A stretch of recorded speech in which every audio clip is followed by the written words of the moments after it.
Ina membuka silakan. Tafadhol silakan. Ina sekarang membuka cadangannya di depan media. Bismillah, saya buka karena Allah. Saya pakai karena Allah, saya buka karena Allah untuk menghidupi anak-anak saya. Inara Rusli memutuskan membuka cadar setelah digugat cerai Virgon. Ia sempat menangis sesaat setelah memutuskan untuk melepas cadarnya.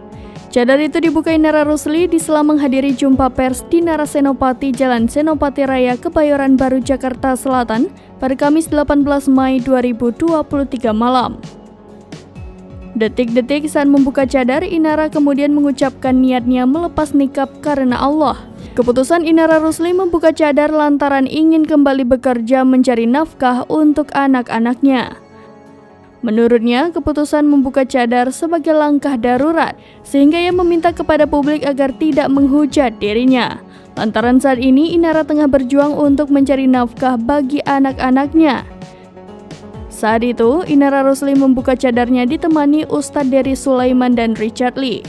Ustadz Dery Sulaiman mengatakan langkah Inara membuka nikab karena bekerja diperbolehkan, pun dirinya mengingatkan supaya tidak ada lagi pihak yang membuli Inara atas keputusan itu.